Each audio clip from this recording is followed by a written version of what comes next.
মালবোরো এইসব বড় বড় কোম্পানির, আমেরিকান কোম্পানির, অস্ট্রেলিয়ান কোম্পানির সিগারেট উকি মারছে, যেটা আমরা খুব ঝুলঝুল চোখে তাকিয়ে দেখতাম কলকাতায় যদি কেউ খায় বা কারোর পকেটে যদি থাকে।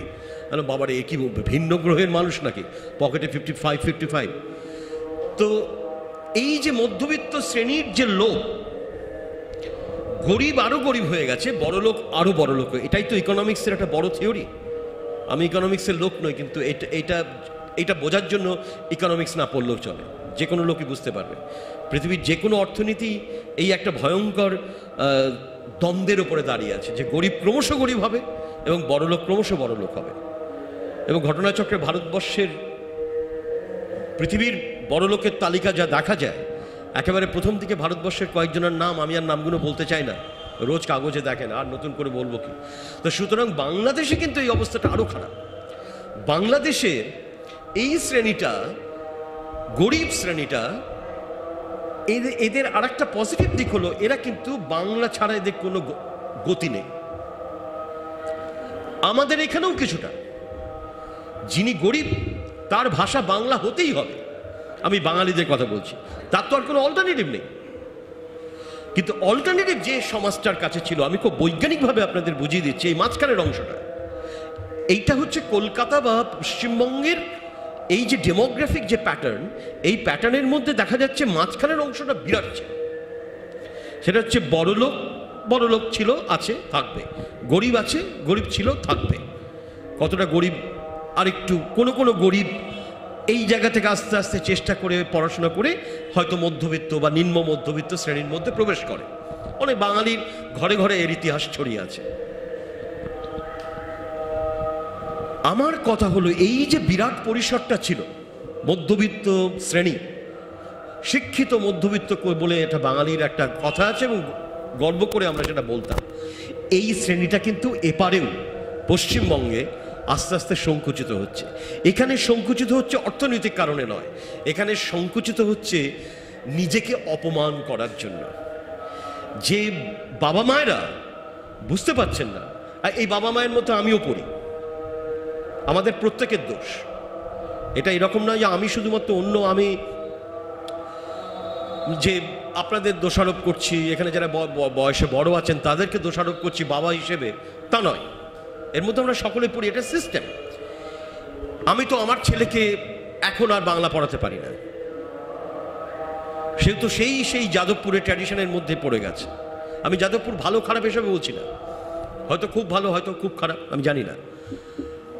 প্রেসিডেন্সি হয়তো খুব ভালো ছিল, বা ওটাকে কে ভালো বলে কিনা আমি জানি না। কিন্তু যেটা খুব স্পষ্ট হয়ে যাচ্ছে যে নতুন যে প্রজন্ম, সেই প্রজন্মের কাছে বাংলা ভাষা কোনোভাবেই পৌঁছচ্ছে না। সোশ্যাল নেটওয়ার্কিং গুলো যদি চেহারা দেখেন, একজন দুজন যে বাংলা লিখছে না তা নয়, সেটা পার্সেন্টেজ ভীষণ কম।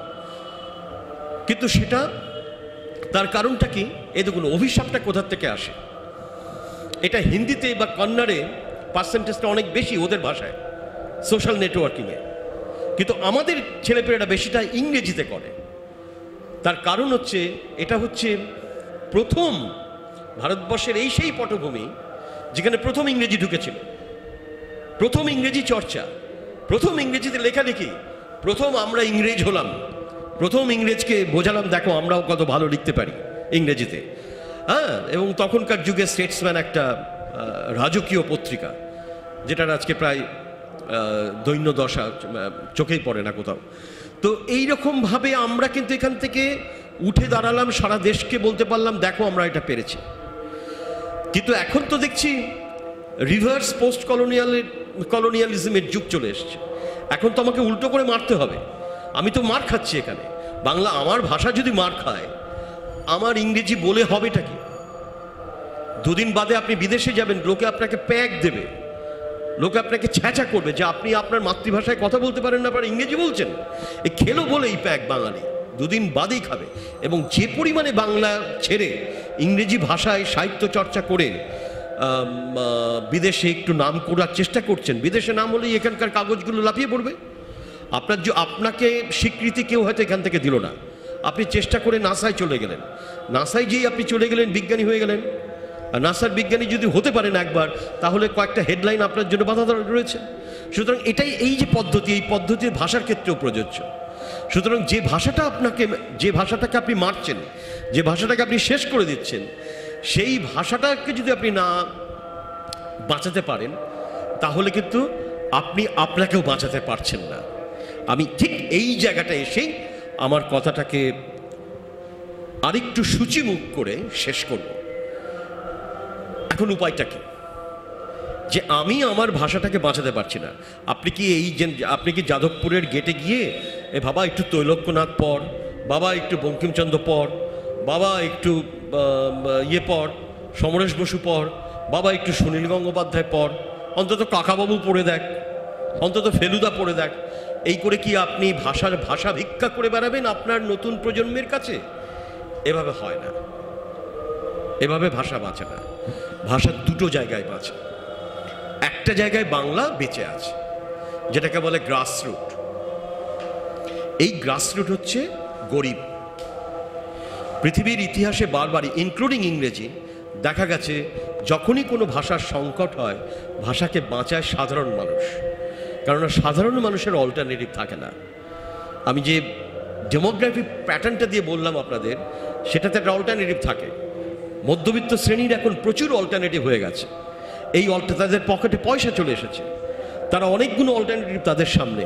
কিন্তু সাধারণ মানুষের, তো গরিব মানুষের, যাদের কাছে 2 টাকা দরে চাল পৌঁছে যাচ্ছে, তাদের কাছে তো কোনো অল্টারনেটিভ নেই। তাদের কাছে একটাই অল্টারনেটিভ, যে আমি যে ভাষায় জন্মেছি সে ভাষাতেই আমাকে বাঁচতে হবে এবং সে ভাষাতেই আমাকে জীবনযাপন করতে হবে। সেই জায়গাটায় বাংলা ভাষার কোনো, আমি বলবো না কোনো ইরোশন তৈরি হয়েছে। যেটা হয়েছে সম্পূর্ণভাবে এই মধ্যবিত্ত শ্রেণী, এই শিক্ষিত মধ্যবিত্ত শ্রেণী, যাদের সামনে চয়েস আছে, যাদের সামনে অল্টারনেটিভ আছে। সুতরাং এই যে শ্রেণী, এই শ্রেণীকে একমাত্র শাসন করতে পারে আইন, আর কেউ পারে না। ওসব অনুরোধ উপরোধ করে কোনো লাভ নয়। ওরে বাবা পড়, আমি সকাল থেকে রাত পর্যন্ত আমি আমার ছেলেকে বলে গেলাম তুই পড়, একটু বাংলা পড়, একটু বাংলা পড়, তাতেই সে বাংলা পড়বে, তার কোনো মানে নেই। কথা হচ্ছে এখন আইন মানে, আমি বলছি রেগুলেশনস। আইন মানে এখানে কোর্ট অফ লয়ের কথা বলছি না। সব কিছুতে একটা রেগুলেশনস থাকে, কিছু নিয়ম থাকে, কিছু পালন করার শর্ত থাকে। ঠিক এটা যেমন মা বাবার প্রতি দায়িত্বটা একটা পালন করতে হয়, এটা কোর্ট অফ ল ডিসাইড করে দিতে পারে না। ঠিক সেরকম মাতৃভাষার প্রতি একটা দায়িত্ব, সেটা কোর্ট ডিসাইড করতে পারে না। কিন্তু আমি এখানে আইন শব্দটা ব্যবহার করেছি এই কারণে, যখন এই আন্দোলনটা শুরুই হচ্ছে, তখন এই আন্দোলনের সঙ্গে যুক্ত করা হোক আইনকেও।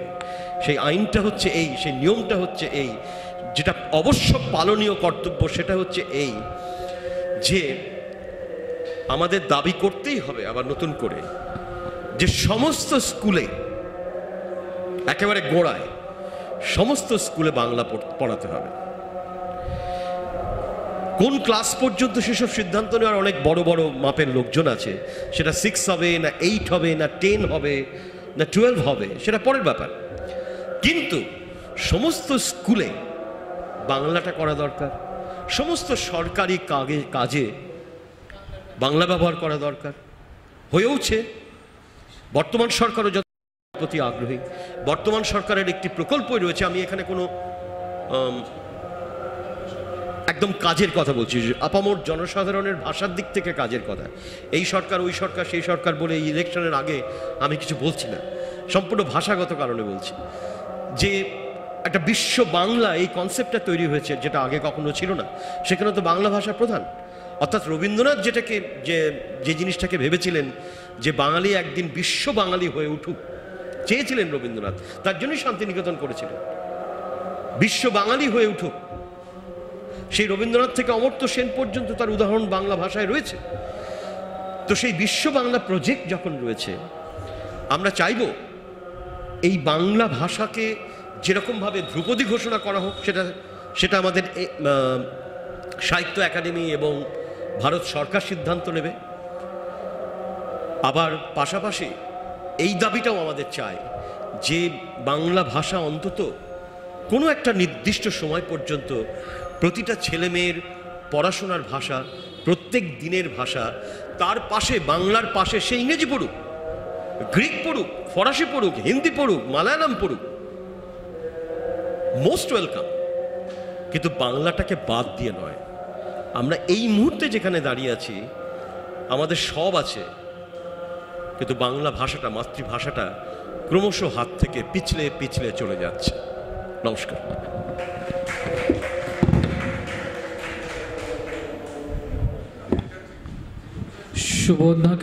সুবোধাকে অনেক অনেক সুবোধাকে অনেক অনেক ধন্যবাদ। কয়েকটা খুব জরুরি ব্যাপার তুলে ধরেছেন। আমি আমার ভ্যালেডিক্টরি অ্যাড্রেস বা সমাপ্তি ভাষণে যে বিষয়টা নিয়ে বলতে চলেছি, কেন বাংলার জন্য ধ্রুপদী ভাষার মর্যাদা চাইছি। Classical status for Bengali, what are the stakes. ধ্রুপদী ভাষার মর্যাদার এই যুদ্ধে আমাদের স্টেক কী কী, অর্থাৎ এই যুদ্ধ লড়লে আমরা কি কি পেতে পারি, এই যুদ্ধ না লড়লে আমরা কি কি হারাতে চলেছি, তাই নিয়ে আমার এই বক্তব্য। বাংলাকে ধ্রুপদী ভাষা করার থেকেও জরুরি হলো বাংলাকে কাজের ভাষা করা, এরকম একটা কথা আমাদের কানে এসেছে। বাঙালি মাঝে মাঝে অনাবশ্যক বিরোধ টেনে বের করে।